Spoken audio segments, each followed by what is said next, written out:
Right, welcome. And we're going straight into the racing. Rahiel and I were chatting about my kids, which are being put to sleep by my missus. And he was just about to ask me, are they at school? One is, or two are, and one isn't. So we all know, and I'm sure all of our Clock in the Gallop viewers who have kids know Sunday night's an interesting time. Back to school Definitely. tomorrow. It wasn't that long ago you were doing that yourself, Rahiel, of course. Yes, definitely. And I don't really miss it, eh? It's much better living this lifestyle where you off most of the time, you're responsible for yourself.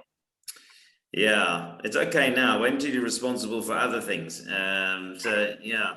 But anyway, it's a long life you've got ahead of yourself, and it's good to have you back on. How's things going down there? How's the punting in KwaZulu-Natal? How's your dad punting going?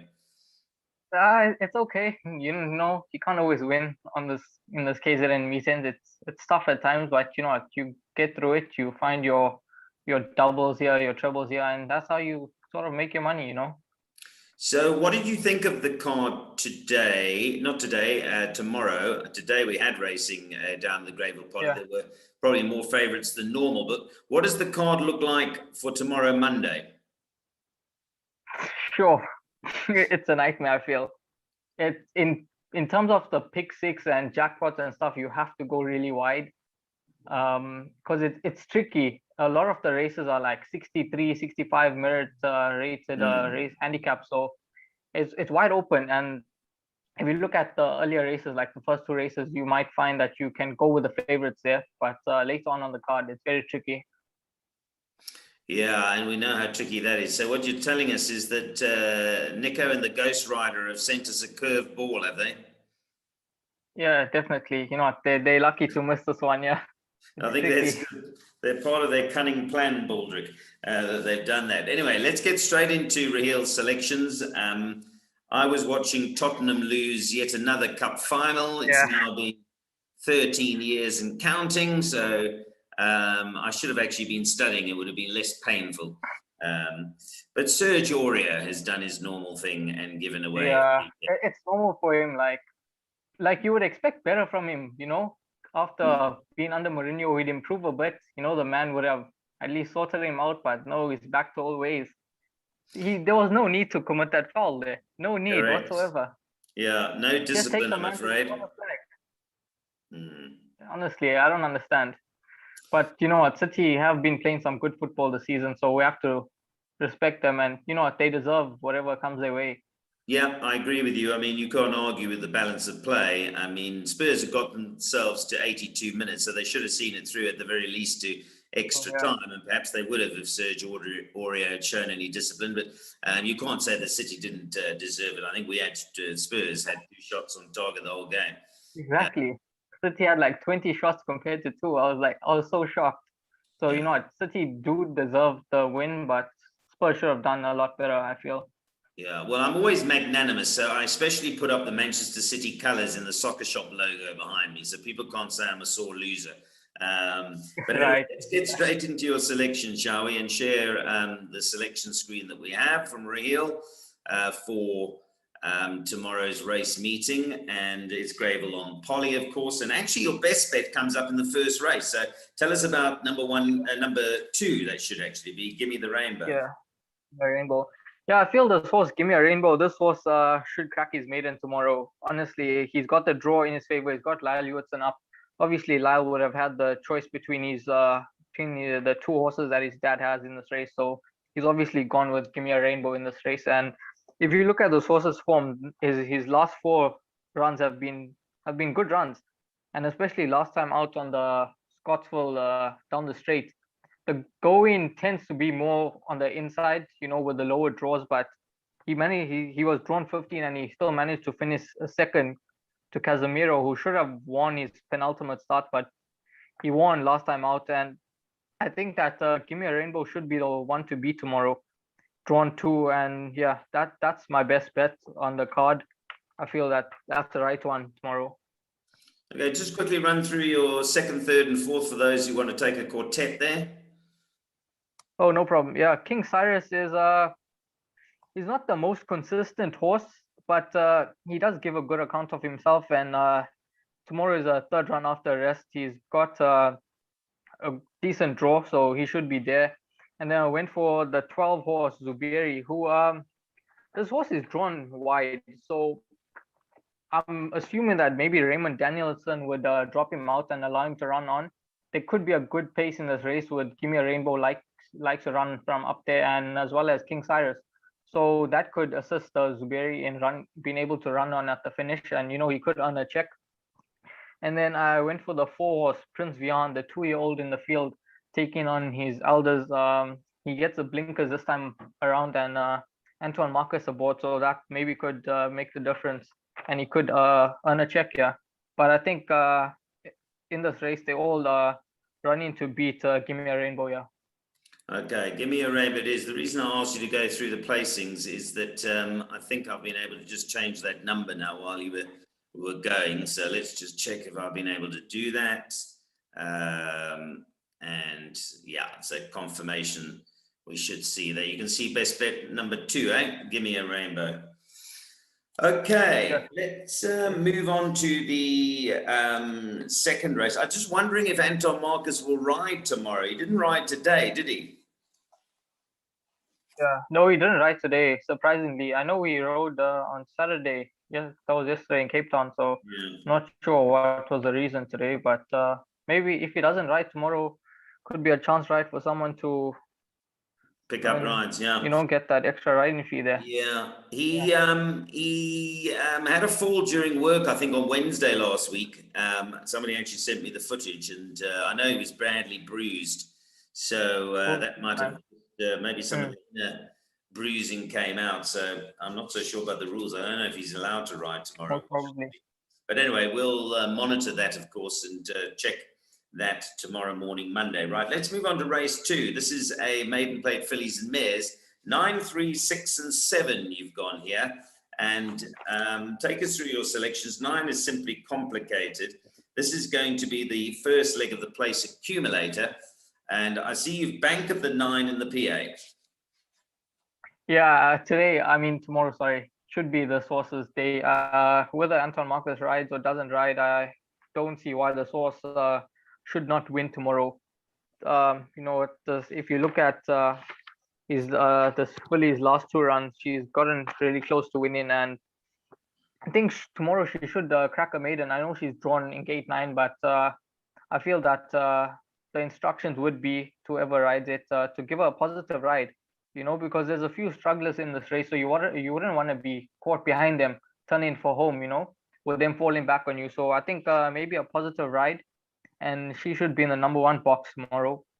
And then the 3 horse Papillon. This horse is let me, matey, last time we were on, I went off on a whole explanation about the movie and stuff, and I think I told you up the Swanee, because now I see everybody's calling it Papillion, and maybe it's there's not enough L's in there for it to be Papillon, so who knows, maybe it is Papillion after all. Who knows? So I don't know, whatever they want to call it, but yeah, that's been steadily improving. I suppose it's an obvious second choice, but really and truly they shouldn't get anywhere near the 9, should they? No, I don't think so. I think they all this is another race where they all could be running to beat the 9 horse here. And if the 9 horse does maybe fluff a lines, then maybe a horse like Hiroshima could pick up the pieces. Even Papillon could pick up the pieces, but that's about it in terms of form runners in the race. And then for 4th, you can go as wide as possible. So I think trifecta, those should be the 3 to be in the top 3 places.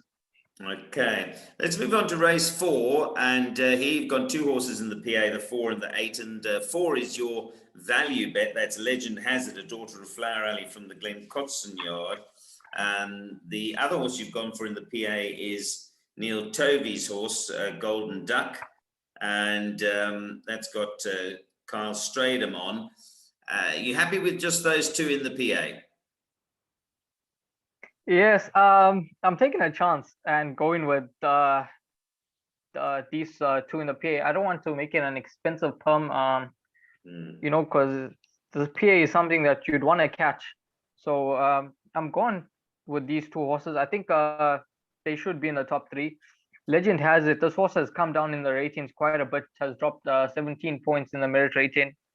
Is back on the surface where she won her maiden. So I think this horse should give a good account of herself. She's drawn at in gate 4. So that's a good sign. The trip won't be a concern as she has gone over the trip before. And so she should be right there. And then Golden Duck, the 8th horse with Kyle Stradham aboard. I think he's one jockey that we could follow tomorrow. He's in good form. And Golden Duck, yeah, this horse, if you ignore her last run where she ran on the turf, she was midfield and just weakened, having been drawn in gate 10. I think you can ignore that run. Two post maiden runs, they weren't bad at all. They were decent efforts. Third behind Inga Kara and then fifth to Fever. So I think this horse is a runner tomorrow. Only carrying 54.5 on her back, and she enjoys the course and distance, so she's one to include. And then I went for number 5, which is, let me just get there. Which Mission Beach. This horse gets the blinkers applied tomorrow, so that could just seek a bit of improvement out of the 4-year-old daughter of Lingari.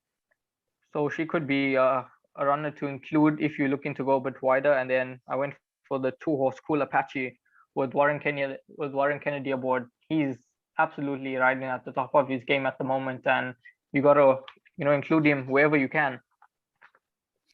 Okay, I'm just looking at. I'm just going through to check early scratchings, and just in case there is anything, because we like to update if there are any on there. Although, as Rahiel and I have already established, it's pretty early doors for scratchings and so forth.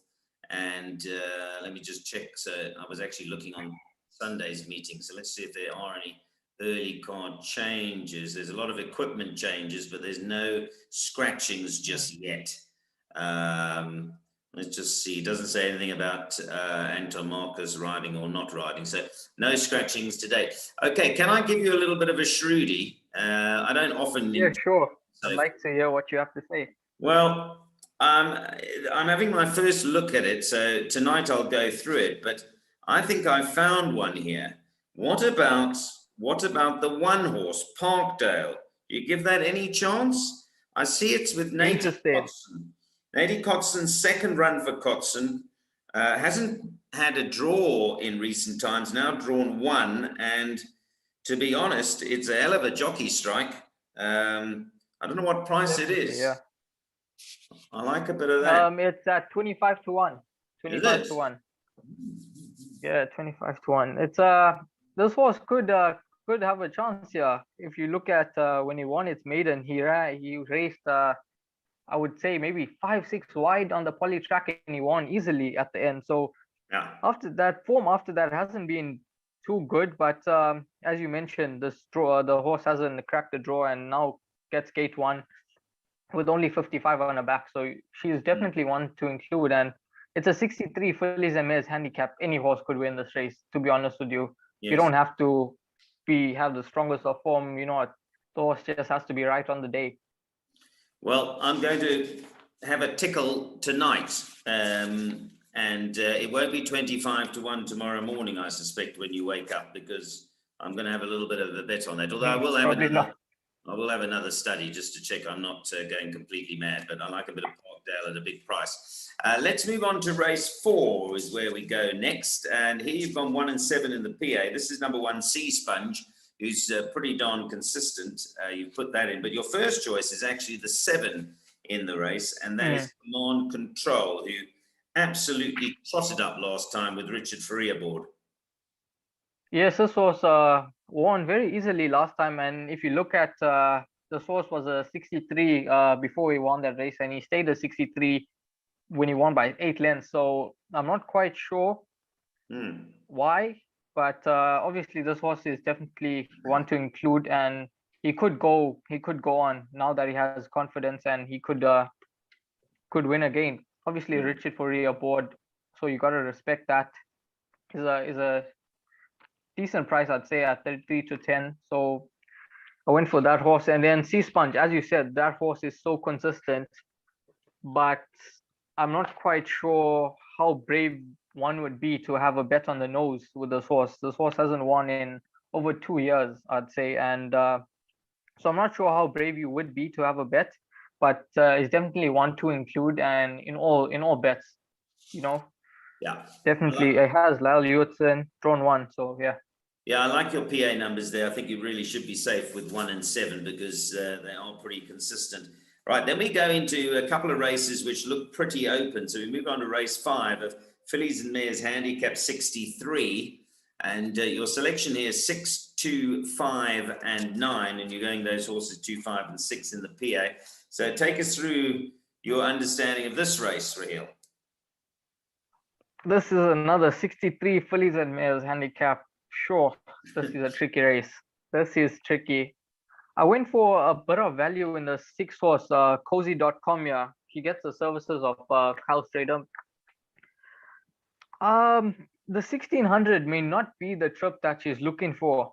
I think she's looking for maybe a bit further, but nonetheless, I think that drawn in gate 6, the 1.5 kgs off her back, I think she could give a good account of herself.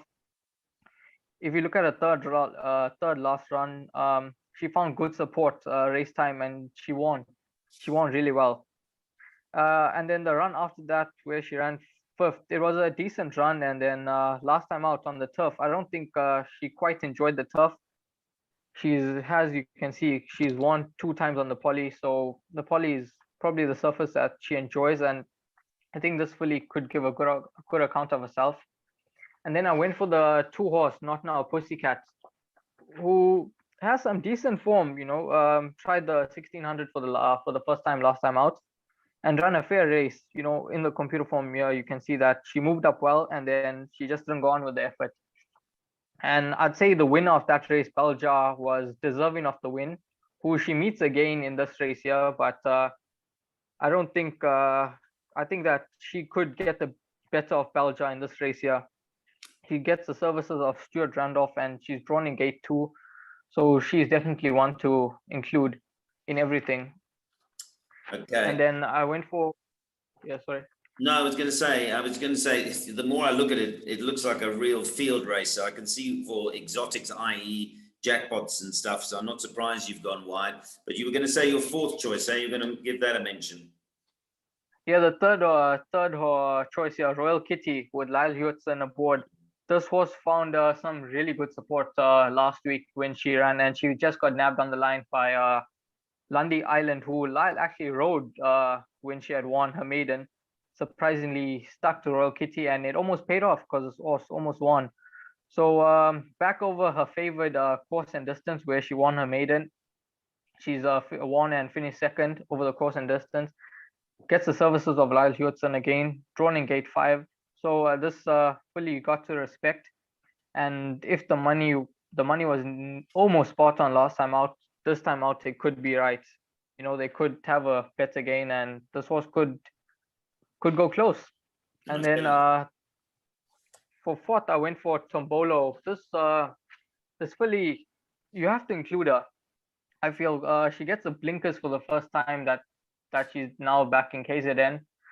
And even though that she's drawn 9, I think that you got to respect her, but her form doesn't jump out to you. But she could be one to include.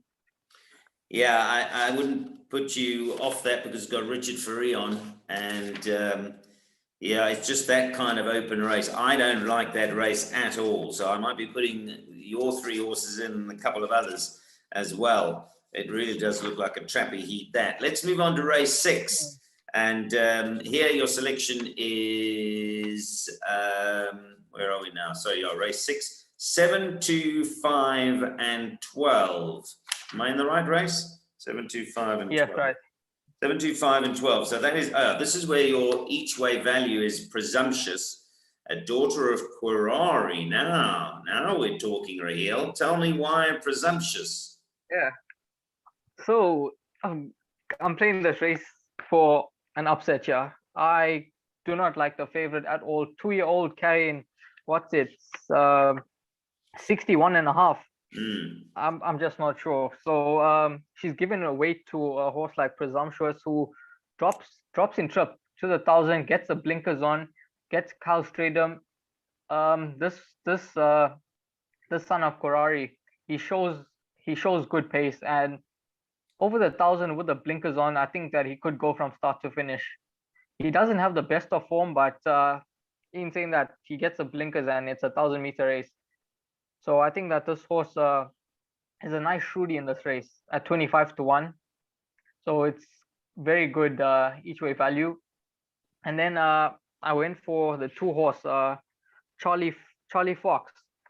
Now he hasn't won in a very long time, very long time, and he's been there and thereabouts. He gets on well with the apprentice Zuma, gets the 4 kgs off his back, drawn in gate 2, and he could run a decent race if they don't swoop late on him. And then went for the 5-horse here, Duran, who is consistent, and he was unlucky not to win last time out. I remember and him and Diamonds and Toads, they were basically, it was a very close finish. As you can see, he lost by 0.05 lengths, so was a close finish there. And gets the services of Stuart Randolph, enjoys the course and distance. This son of Korari could give a good account of himself, and maybe a good swinger is to take both the sons of Korari, Duran and Presumptuous here. Okay, so nice one. So some real value found there, and I must say that he might be onto something with Presumptuous. So 7, 5, and 2, or 2, 5, and 7 in that order in the place accumulator. And already by now it could be gathering the momentum. But the next race, race 7, wow, 63 handicap fillies and mares again. If you go to bed with your computer form and look at this race under your pillow, you're going to have a nightmare. You've gone 1, 4, 10, and 11. Sure, but what a race. You could go even wider in this race. I think you could basically include the whole field in this race. It's absolutely tricky. I don't think you could be confident about any horse in this race, to be fair. I know Foxy Lady, she ran third behind. She's a keeper last time, and she's a keeper, has gone on to and won the listed race in Scottsville over the last weekend. So you have to respect that. But this is a very low rated race, so you have to go wider. And I went for the 10-horse here, Matador's Parade.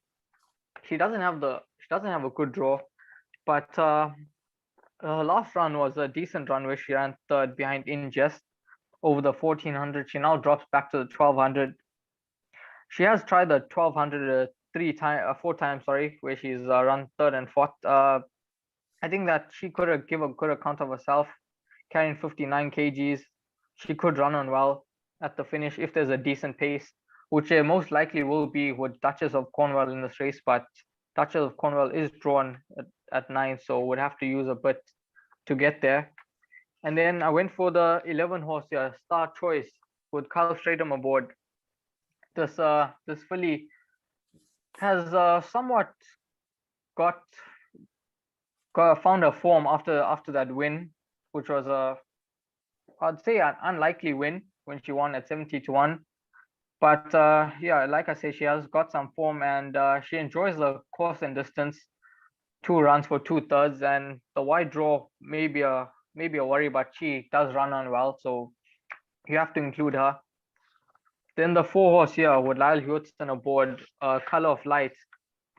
Now she has been unlucky. She hasn't won in over 1,100 days. So just like Sea Sponge earlier and a horse like Charlie Fox, you're gonna have to be pretty confident to have a bet on the nose on these horses.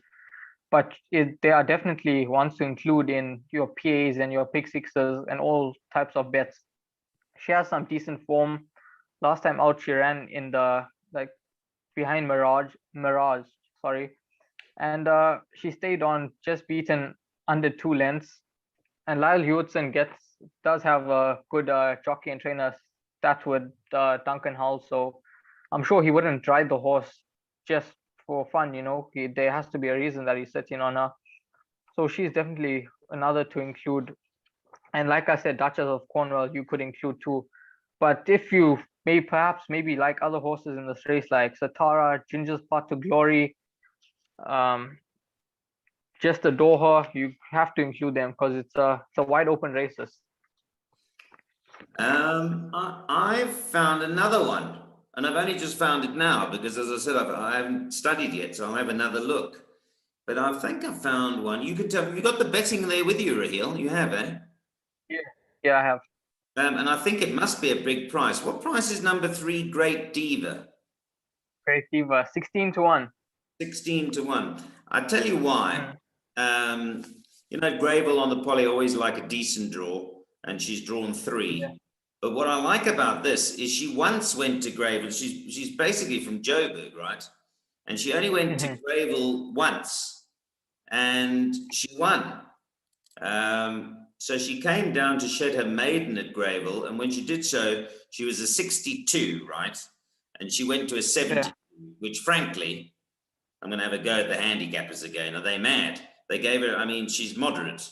10 points. They gave her 10 points for winning in Greyville on the Poly. No wonder she struggled in Joburg when she came back here, because she was racing off 72s and 69s and stuff.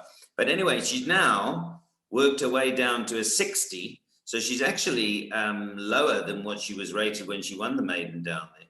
But I think being a 60, she might run quite nicely at 16 to 1. I don't know. Definitely, yeah. And if you look at the horses that she ran behind there in Joburg, behind Varina and Sweet Future, were horses that would put this field to bed. So I think you might be onto something there. She could be one to include, definitely. Yeah, another one I'll be taking overnight. The only problem, I keep saying I'm going to take these things. I don't think I've got any money in any account, so we might have to make a deposit. We might have to make a deposit in soccershop.bet. But okay, let's move on to the 8th race. This is the Hollywood Bets Bright Future merit rated 65 handicap. And here you've gone 4 and 11.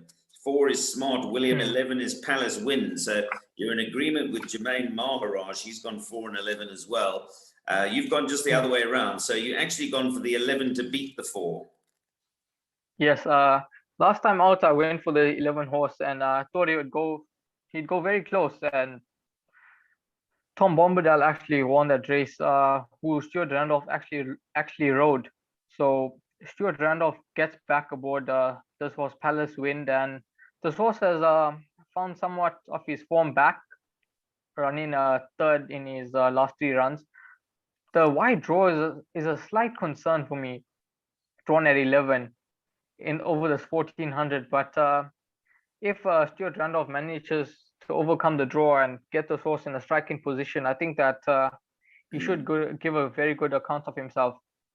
He runs well over the distance, 2 places from the 3 runs, so he's definitely one to include. And then the 4 horse Smart William, who comes down from the Cape, has some decent Cape form. I mean, if you look at his penultimate run behind Warrior, we just saw Warrior win yesterday in Cape Town. So I think you got to respect this horse. Gets the blinkers and the tongue tie on, so it's definitely one to include. Drawn in gate 4, and I'm not sure who would pick up the ride if Anton Marquez doesn't, ride tomorrow. But it's definitely one to include. Yeah, I like Smart William, so I'm going to do a bit of investigative journalism on the job, as it were, and have a look. So this is the 8th race, right? Let's see what jockeys, if Anton's not riding, who's available? Well, Luke Ferraris is available. That's not a bad booking. That could easily be a good booking. Who else could ride it? Who hasn't got a ride in race 8? Ryan Munger could ride it. Let's see who else. And Craig Zaki. So there are some senior riders. Just looking who would normally ride for Muscat. Jabu Jacobs. Yeah, but I don't know if they could put well, he's available. But I don't know what the story is if you're allowed to replace with an apprentice. I'm not too sure that they used to have rules about that. But anyway, bottom line is I'm with you. I think that or Smart William is a big runner from that draw. But you've gone 11 from 4. 3rd place, you've gone for number 3. That's Yeah, the snow snow war, war. the active war. I mean, that must have a chance from a 3 draw, because I think the last run, which was the second run after the gelding, I don't know, it was second run layoff, second run gelding maybe, but I think he'll run a better race tomorrow, eh? Yes, definitely, and he enjoys the poly better than the turf. So I think maybe you could put a line through the last run. He gets the services of Tristan Godin, drawn in gate 3. He runs fairly well over the course and distance. He's won and he's got a second over the course and distance. And if you look at his penultimate start, which was over the course and distance, he absolutely flew. 24.5. He was the fastest finisher in the race to be beaten 0.7 lengths behind 2 of us. So I think you have to respect this 3-year-old son of Active War. Okay, yeah, I think that's going to be an interesting last race. So just to sum up your PA there, it's 288 Rand. You said earlier on you didn't want to go too mad and play a bit wider. So I would still consider that a skeleton perm, folks, because we know what Greyville Poly is capable of. You can get some real train smashes. So if you fancy any horses, by all means, add them in. I mean, I've just thrown 2 at you that I might include in my PA, but I'm going to use Rahiel's as a bedrock, as it were, and your 288 Rand perm is just the banker in the first leg, right? Yeah, that's it. That's the only banker for me. Okay, there it is. Rahiel's selections. Best bet is race 1, number 2, Gimme a Rainbow. He's got a couple of value bets in there, Legend Hazard and Presumptuous. I particularly like. What time price did you say Presumptuous was? 25 to 1? Yes, that's correct. 25 to 1. Okay, I think we might have a tickle up on that. That's my kind of price, my kind of horse too. So, Rahiel, thank you very much. We're always seeing a steady influx of you on Clocking the Gallop. There might be more to come. So thanks very much, as always, for your studying, particularly on a Sunday night. And all the best with your PA and your numbers tomorrow. It looks like a card you can make money on. Yes, definitely. Thank you for having me on the show. I hope the viewers, I hope they cash in tomorrow. I'm sure they would have made some good cash today. It wasn't too hard of a day, but I think tomorrow is a day where if you play wide with the right horses, you could be in for a good return and get some money for the weekend. Big racing this weekend. So yes, definitely. huge racing this weekend. Absolutely. Well, what we can say is, because of what you like tomorrow, and I like a little bit of it as well, is we'll say that we'll be just a little bit presumptuous and say that we'll have a good day tomorrow. Thanks to Rahiel. Thank you.